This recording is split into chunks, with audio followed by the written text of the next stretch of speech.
ನಮ್ಮ ಜೊತೆ ವಿಪಕ್ಷ ನಾಯಕರಾದಂಥ ಆರ್ ಅಶೋಕ್ ಇದ್ದಾರೆ. ಸರ್ಕಾರದ ಲಾಲ್ಬಾಗ್ನಲ್ಲಿ ಟನಲ್ ಯೋಜನೆಯನ್ನು ಹಮ್ಮಿಕೊಂಡಿದೆ. ಇದರ ವಿರುದ್ಧವಾಗಿ ಅವರು ಸಹಿ ಸಂಗ್ರಹಣೆ ಮಾಡುವುದರ ಮೂಲಕ ಅಭಿಯಾನವನ್ನು ಮಾಡ್ತಾ ಇದ್ದಾರೆ. ಸರ್, ಈ ಟನಲ್ ಯೋಜನೆಯಿಂದ ಬೆಂಗಳೂರಿಗೆ ಏನು ಸಮಸ್ಯೆ ಆಗುತ್ತೆ? ನೋಡಿ, ಬೆಂಗಳೂರಿಗೆ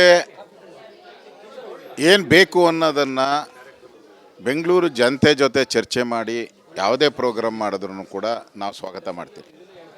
ಮತ್ತು ತರಾತುರಿಯಿಂದ ಮಾಡೋ ಅಂಥ ಅವಶ್ಯಕತೆಯೂ ಏನೂ ಇಲ್ಲ. ಈಗ ಬೆಂಗಳೂರಿನ ಟ್ರಾಫಿಕ್ ಜಾಮ್ಗೆ ಈ ಟನಲ್ ರೋಡ್ ಮಾಡೋದ್ರಿಂದ ಇಮಿಡಿಯೇಟಾಗಿ ಸಾಲ್ವ್ ಆಗ್ತಾಯಿದೆ ಅಂದರೆ ಮಾಡಲಿ, ನಾವು ಅಭಿವೃದ್ಧಿಗೆ ವಿರೋಧಿಗಳಲ್ಲ, ನಾವು ಅಭಿವೃದ್ಧಿನ ವೆಲ್ಕಮ್ ಮಾಡ್ತೀವಿ.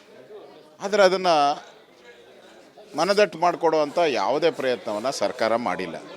ಮತ್ತು ಈ ಪ್ರಾಜೆಕ್ಟ್ ಏನಿದೆ ಇದು ದುಂದು ವೆಚ್ಚದ ಪ್ರಾಜೆಕ್ಟ್. ಮತ್ತು ಈಗಾಗಲೇ ಕಾರ್ಪೊರೇಷನ್ನು ಸಾಲದ ಹೊರೆಯಿಂದ ಬಳಲ್ತಾ ಇದೆ. 4,000 ಕೋಟಿ ಸಾಲ ಕೊಡಬೇಕು ಕಾಂಟ್ರಾಕ್ಟರ್ಗಳಿಗೆ, ಬಿಲ್ ಬಾಕಿ ಇದೆ. ಈಗ 8,000 ಕೋಟಿ ಅವರು ಸಾಲ ಮಾಡೋಕ್ಕೆ, ಈ ಪ್ರಾಜೆಕ್ಟ್ಗೋಸ್ಕರ 8,000 ಕೋಟಿ ಸಾಲ ಮಾಡೋಕ್ಕೆ ಕಾರ್ಪೊರೇಷನ್ನವರು ಹೊರಟಿದ್ದಾರೆ. ಈ ಸಾಲ ಹೆಂಗೆ ತೀರಿಸ್ತಾರೆ ಅವರು? ಯಾವ ಹಣದಿಂದ ತೀರಿಸ್ತಾರೆ? ಟ್ಯಾಕ್ಸ್ ಬರೋದೇ ನಮ್ಗೆ 4,000 ಕೋಟಿ, ತೀರಿಸೋದು ಎಲ್ಲಿಂದ ತೀರಿಸ್ತಾರೆ? ಅದರಿಂದ ಈ ಟನಲ್ ರೋಡು ಏನು ಪರಿಸರವನ್ನು, ಅದು ಲಾಲ್ಬಾಗ್ ಅಂತ ಒಳ್ಳೆ ಜಾಗ ಹಾಳು ಮಾಡ್ತಾ ಇದ್ದಾರೆ. ಸುಮಾರು 120 ಇಲಾಖೆಗಳಿಂದ ಪರ್ಮಿಷನ್ ತೊಗೊಬೇಕು, ಒಂದು ಇಲಾಖೆಯಿಂದನೂ ಪರ್ಮಿಷನ್ ತೊಗೊಂಡಿಲ್ಲ. ಅದರಿಂದ ವಿರೋಧ ಮಾಡ್ತಾಯಿದ್ದಾರೆ. ಮತ್ತು ಇದು ಶ್ರೀಮಂತರಿಂದ ಶ್ರೀಮಂತರಿಗಾಗಿ ಮಾಡ್ತಾ ಇರುವ ಟನಲ್ ಯೋಜನೆ ಅನ್ನೋದು ನಿಮ್ಮ ವಾದ ಆಗಿದೆ. 100% ಇದು ನೋಡಿ, ಇಲ್ಲಿ 70-80% ಇರೋದು ಟೂ ವೀಲರ್ಸು, ಅವ್ರಿಗೆ ಎಂಟ್ರಿ ಇಲ್ಲ ಇಲ್ಲಿ. ಮತ್ತು ಸಾಮಾನ್ಯ ವೆಹಿಕಲ್ ಇರ್ತದಲ್ಲ, ಮಾರುತಿ ಅಂಥವೆಲ್ಲ, ಅವ್ರು ಯಾರು ಹೋಗೋಕ್ಕಾಗಲ್ಲ. ಯಾಕಂದರೆ ತಿಂಗಳಿಗೆ ಅವ್ರು 20,000 ರೂಪಾಯಿ ಟೋಲ್ ಫೀಸ್ ಕಟ್ಟಬೇಕು. ಯಾರು ಅವ್ರಿಗೆ ಸಂಬಳ ಬರೋದೇ 40,000, 20,000 ಟೋಲ್ ಕಟ್ಬಿಟ್ಟು 20,000 ಮನೆ ಬಾಡಿಗೆ ಕಟ್ಬಿಟ್ಟು ಅವರೇನು ಊಟ ಏನು ತಿನ್ನೋಕ್ಕಾಗ್ತದೆ? ಅನ್ನ ತಿನ್ನೋಕ್ಕಾಗತ್ತಾ? ಮಣ್ಣು ತಿನ್ಬೇಕಷ್ಟೇ ಅವರು. ಅದರಿಂದ ಇದು ಫೀಸಿಬಲ್ ಅಲ್ಲ. ಜನಗಳ ಮೇಲೆ ಹೊರೆ ಹಾಕೋವಂಥದ್ದು. ಈಗಾಗಲೇ ತೆರಿಗೆಗಳನ್ನು ಹಾಕಿ ಜನಗಳನ್ನು ಸಾಯಿಸ್ತಾ ಇದ್ದೀರಾ. ಅದ್ರ ಮೇಲೆ ಇದೊಂದು ಹೊಸ ತೆರಿಗೆ ಅಷ್ಟೇ ಇದೆ. ಡಿ ಕೆ ಶಿವಕುಮಾರ್ ಅವರು ಹೇಳ್ತಿದ್ದಾರೆ, ಕೇವಲ 1 ಎಕರೆ ಮಾತ್ರ ನಾವು ಲಾಲ್ಬಾಗನ್ನು ಬಳಸ್ಕೊಳ್ತೀವಿ, ಇದರಿಂದ ಏನು ಇಡೀ ಸಂಪೂರ್ಣ ಲಾಲ್ಬಾಗಿಗೆ ಹಾನಿ ಆಗೋದಿಲ್ಲ ಅನ್ನೋದು ಡಿ ಕೆ ಶಿವಕುಮಾರ್ ಅವರ ವಾದ. ಅವ್ರ ವಾದ. ಇಲ್ಲಿ ಆರ್ಡರ್ ಕಾಪಿಯಲ್ಲಿ 5 ಎಕರೆ ತೋರಿಸಿದ್ದಾರೆ. ಇಲ್ಲಿ ಆರ್ಡರ್ ಕಾಪಿಯಲ್ಲಿ 5 ಎಕರೆ ಇದೆ. 5 ಎಕರ್ಸ್ ಮಾಡ್ತಾ ಇದ್ದಾರೆ ಇದರಲ್ಲಿ ಅಕ್ವಿಜೇಷನ್. 5.88 ಅಕ್ವಿಜೇಷನ್ ಮಾಡ್ತಾ ಇದ್ದಾರೆ. ಹಂಗಾರೆ ಆರ್ಡರ್ ಕಾಪಿಯಲ್ಲಿ ಯಾಕೆ? ಆರ್ಡರ್ ಕಾಪಿಯಲ್ಲಿ 1 ಎಕರೆ ತೋರಿಸ್ಬೇಕಾಯ್ತು, ಯಾಕೆ ತೋರಿಸಿಲ್ಲ ಅವರು? ಇವೆಲ್ಲ ನಾಟಕ ಅಷ್ಟೇ. ಮತ್ತು BJP ಅವರು ಹೇಳಿ, ಯಾರೇ ಹೇಳಿದ್ರು ನಾ ಈ ಯೋಜನೆಯನ್ನು ಬಿಡೋದಿಲ್ಲ ಅನ್ನುವಂಥದ್ದು ಡಿ ಕೆ ಶಿವಕುಮಾರ್ ಮಾತಾಗಿದೆ. ದುರ್ಯೋಧನನು ಹಂಗೆ ಹೇಳ್ತಾ ಇದ್ದ. ದುರ್ಯೋಧನನ್ನು ನಾನು ಹಠ ಮಾಡೇ ಮಾಡ್ತೀನಿ ಅಂತ. ಏನಾಯಿತು? ಈಗ ಈ ಯೋಜನೆಯನ್ನು ಮುಂದುವರಿಸಿದರೆ ನಿಮ್ಮ ಅದರ ವಿರುದ್ಧ ಯಾವ ರೀತಿ ಹೋರಾಟ ಇರುತ್ತೆ? ಜನಜಾಗೃತಿ ಮಾಡ್ತೀರಿ, ಹೋರಾಟ ಮಾಡ್ತೀರಿ. ಮೊದಲು ನೀವು ರಸ್ತೆ ಗುಂಡಿಗಳನ್ನು ಮುಚ್ಚಿ, ಗಾರ್ಬೇಜನ್ನು ಸರಿ ಮಾಡಿ ಪ್ರೂವ್ ಮಾಡಿ ತೋರಿಸಿ. ನಾವು ಬೆಂಗಳೂರಿಗೆ ನೋಡಿ ಇಷ್ಟೆಲ್ಲ ಮಾಡಿದ್ದೀರಿ, ಇದನ್ನೇ ಮಾಡಿದವರು ನಾವು ಟನಲ್ ರೋಡ್ ಮಾಡೋವಂಥ ಕೆಪಾಸಿಟಿ ಇದೆ ಅಂತ ತೋರಿಸಿ. ಫಸ್ಟು ಮೇಲೆ ಇರೋ ಗುಂಡಿ ಮುಚ್ಚೋಕ್ಕೆ ನಿಮ್ಮ ಕೆಪಾಸಿಟಿ ಇಲ್ಲ. ಇನ್ನು ಭೂಮಿ ಒಳಗಡೆ ಗುಂಡಿ ತೋಡೋಕೆ ಹೋಗ್ತಿರಲ್ಲ, ನಿಮ್ಮ ಕೆಪಾಸಿಟಿನೇ ಇಲ್ದಿದ್ದು ನೀವು ಮಾಡೋಕ್ಕೆ ನೀವು ಅರ್ಹತೆನೇ ಇಲ್ಲ. ಅದಕ್ಕೆ ಜನ ವಿರೋಧ ಮಾಡ್ತಾರೆ. ಧನ್ಯವಾದ. ಓಕೆ, ಇದು ಆರ್ ಅಶೋಕ್ ಅವರ ಮಾತಾಗಿದೆ. ಕ್ಯಾಮ್ರಾ ಪರ್ಸನ್ ಮಂಜುನಾಥ್ ಜೊತೆ ರೆಹಮಾನ್, ರಿಪಬ್ಲಿಕ್ ಕನ್ನಡ, ಬೆಂಗಳೂರು. ನಮ್ಮ ಜೊತೆ ವಿಪಕ್ಷ ನಾಯಕರಾದಂಥ ಆರ್ ಅಶೋಕ್ ಇದ್ದಾರೆ. ಸರ್ಕಾರದ ಲಾಲ್ಬಾಗ್ನಲ್ಲಿ ಟನಲ್ ಯೋಜನೆಯನ್ನು ಹಮ್ಮಿಕೊಂಡಿದೆ. ಇದರ ವಿರುದ್ಧವಾಗಿ ಅವರು ಸಹಿ ಸಂಗ್ರಹಣೆ ಮಾಡುವುದರ ಮೂಲಕ ಅಭಿಯಾನವನ್ನು ಮಾಡ್ತಾ ಇದ್ದಾರೆ. ಸರ್, ಈ ಟನಲ್ ಯೋಜನೆಯಿಂದ ಬೆಂಗಳೂರಿಗೆ ಏನು ಸಮಸ್ಯೆ ಆಗುತ್ತೆ? ನೋಡಿ, ಬೆಂಗಳೂರಿಗೆ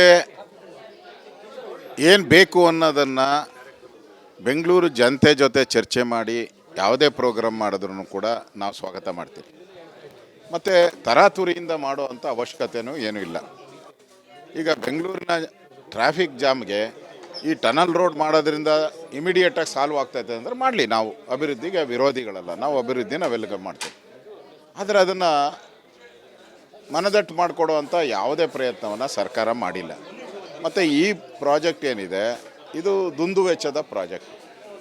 ಮತ್ತು ಈಗಾಗಲೇ ಕಾರ್ಪೊರೇಷನ್ನು ಸಾಲದ ಹೊರೆಯಿಂದ ಬಳಲ್ತಾ ಇದೆ. 4,000 ಕೋಟಿ ಸಾಲ ಕೊಡಬೇಕು ಕಾಂಟ್ರಾಕ್ಟರ್ಗಳಿಗೆ, ಬಿಲ್ ಬಾಕಿ ಇದೆ.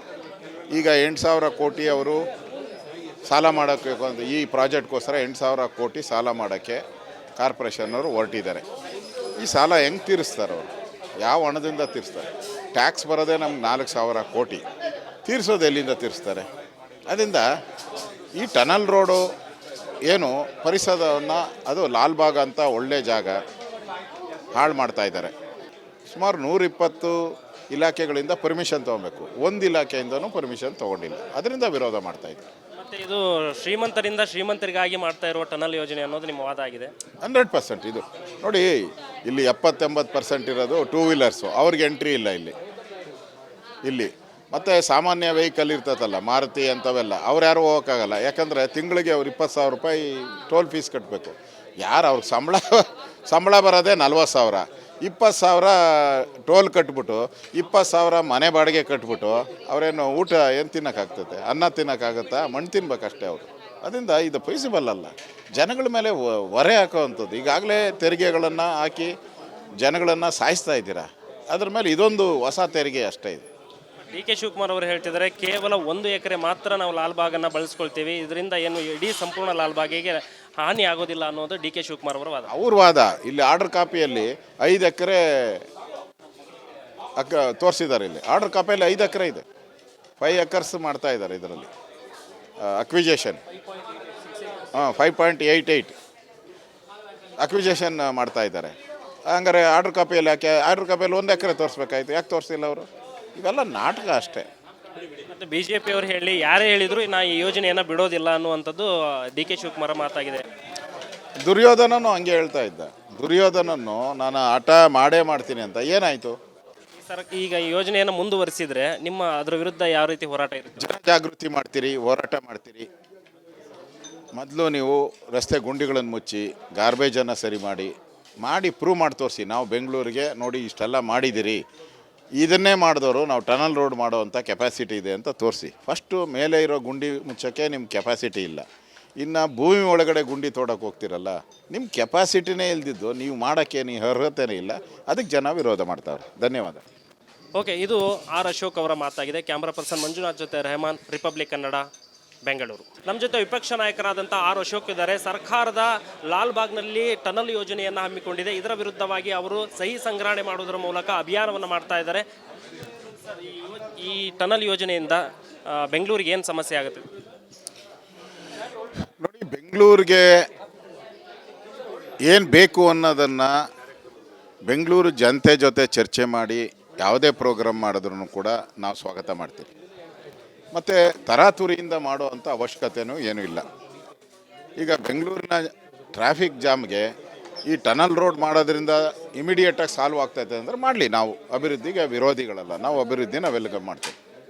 ಆದರೆ ಅದನ್ನು ಮನದಟ್ಟು ಮಾಡಿಕೊಡುವಂಥ ಯಾವುದೇ ಪ್ರಯತ್ನವನ್ನು ಸರ್ಕಾರ ಮಾಡಿಲ್ಲ. ಮತ್ತು ಈ ಪ್ರಾಜೆಕ್ಟ್ ಏನಿದೆ ಇದು ದುಂದು ವೆಚ್ಚದ ಪ್ರಾಜೆಕ್ಟ್.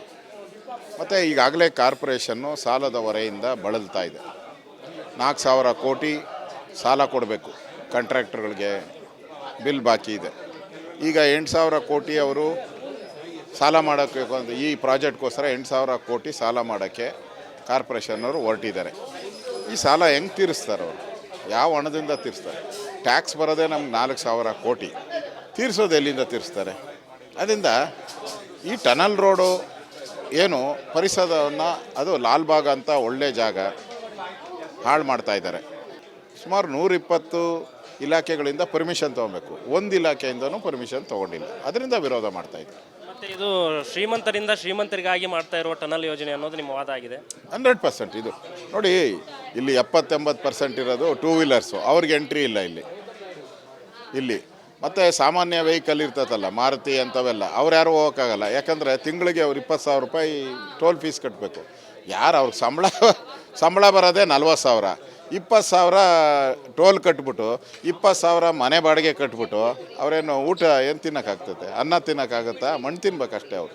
ಅದರಿಂದ ಇದು ಪಾಸಿಬಲ್ ಅಲ್ಲ. ಜನಗಳ ಮೇಲೆ ಹೊರೆ ಹಾಕೋವಂಥದ್ದು. ಈಗಾಗಲೇ ತೆರಿಗೆಗಳನ್ನು ಹಾಕಿ ಜನಗಳನ್ನು ಸಾಯಿಸ್ತಾ ಇದ್ದೀರಾ. ಅದ್ರ ಮೇಲೆ ಇದೊಂದು ಹೊಸ ತೆರಿಗೆ ಅಷ್ಟೇ ಇದು. ಡಿ ಕೆ ಶಿವಕುಮಾರ್ ಅವರು ಹೇಳ್ತಿದ್ದಾರೆ, ಕೇವಲ 1 ಎಕರೆ ಮಾತ್ರ ನಾವು ಲಾಲ್ಬಾಗನ್ನು ಬಳಸ್ಕೊಳ್ತೀವಿ, ಇದರಿಂದ ಏನು ಇಡೀ ಸಂಪೂರ್ಣ ಲಾಲ್ಬಾಗಿಗೆ ಹಾನಿ ಆಗೋದಿಲ್ಲ ಅನ್ನೋದು ಡಿ ಕೆ ಶಿವಕುಮಾರ್ ಅವರ ವಾದ. ಅವ್ರ ವಾದ. ಇಲ್ಲಿ ಆರ್ಡರ್ ಕಾಪಿಯಲ್ಲಿ 5 ಎಕರೆ ತೋರಿಸಿದ್ದಾರೆ. ಇಲ್ಲಿ ಆರ್ಡರ್ ಕಾಪಿಯಲ್ಲಿ 5 ಎಕರೆ ಇದೆ, 5 ಎಕರ್ಸ್ ಮಾಡ್ತಾ ಇದ್ದಾರೆ ಇದರಲ್ಲಿ ಅಕ್ವಿಜೇಷನ್. 5.88 ಅಕ್ವಿಜೇಷನ್ ಮಾಡ್ತಾ ಇದ್ದಾರೆ. ಹಂಗಾರೆ ಆರ್ಡರ್ ಕಾಪಿಯಲ್ಲಿ ಯಾಕೆ? ಆರ್ಡರ್ ಕಾಪಿಯಲ್ಲಿ 1 ಎಕರೆ ತೋರಿಸ್ಬೇಕಾಯ್ತು, ಯಾಕೆ ತೋರಿಸಿಲ್ಲ ಅವರು? ಇವೆಲ್ಲ ನಾಟಕ ಅಷ್ಟೇ. ಮತ್ತು ಬಿ ಜೆ ಪಿಯವರು ಹೇಳಿ ಯಾರೇ ಹೇಳಿದ್ರು ನಾ ಈ ಯೋಜನೆಯನ್ನು ಬಿಡೋದಿಲ್ಲ ಅನ್ನುವಂಥದ್ದು ಡಿ ಕೆ ಶಿವಕುಮಾರ್ ಮಾತಾಗಿದೆ. ದುರ್ಯೋಧನನು ಹಂಗೆ ಹೇಳ್ತಾ ಇದ್ದ. ದುರ್ಯೋಧನನ್ನು ನಾನು ಹಠ ಮಾಡೇ ಮಾಡ್ತೀನಿ ಅಂತ ಏನಾಯಿತು? ಈಗ ಈ ಯೋಜನೆಯನ್ನು ಮುಂದುವರಿಸಿದ್ರೆ ನಿಮ್ಮ ಅದರ ವಿರುದ್ಧ ಯಾವ ರೀತಿ ಹೋರಾಟ ಇರುತ್ತೆ? ಜನಜಾಗೃತಿ ಮಾಡ್ತೀರಿ, ಹೋರಾಟ ಮಾಡ್ತೀರಿ. ಮೊದಲು ನೀವು ರಸ್ತೆ ಗುಂಡಿಗಳನ್ನು ಮುಚ್ಚಿ ಗಾರ್ಬೇಜನ್ನು ಸರಿ ಮಾಡಿ ಪ್ರೂವ್ ಮಾಡಿ ತೋರಿಸಿ. ನಾವು ಬೆಂಗಳೂರಿಗೆ ನೋಡಿ ಇಷ್ಟೆಲ್ಲ ಮಾಡಿದ್ದೀರಿ, ಇದನ್ನೇ ಮಾಡಿದವರು ನಾವು ಟನಲ್ ರೋಡ್ ಮಾಡೋ ಅಂಥ ಕೆಪಾಸಿಟಿ ಇದೆ ಅಂತ ತೋರಿಸಿ. ಫಸ್ಟು ಮೇಲೆ ಇರೋ ಗುಂಡಿ ಮುಚ್ಚೋಕ್ಕೆ ನಿಮ್ಮ ಕೆಪಾಸಿಟಿ ಇಲ್ಲ, ಇನ್ನು ಭೂಮಿ ಒಳಗಡೆ ಗುಂಡಿ ತೋಡಕ್ಕೆ ಹೋಗ್ತಿರಲ್ಲ, ನಿಮ್ಮ ಕೆಪಾಸಿಟಿನೇ ಇಲ್ದಿದ್ದು ನೀವು ಮಾಡೋಕ್ಕೆ ನೀವು ಅರ್ಹತೆನೇ ಇಲ್ಲ, ಅದಕ್ಕೆ ಜನ ವಿರೋಧ ಮಾಡ್ತಾವ್ರೆ. ಧನ್ಯವಾದ. ಓಕೆ, ಇದು ಆರ್ ಅಶೋಕ್ ಅವರ ಮಾತಾಗಿದೆ. ಕ್ಯಾಮ್ರಾ ಪರ್ಸನ್ ಮಂಜುನಾಥ್ ಜೊತೆ ರೆಹಮಾನ್, ರಿಪಬ್ಲಿಕ್ ಕನ್ನಡ, ಬೆಂಗಳೂರು.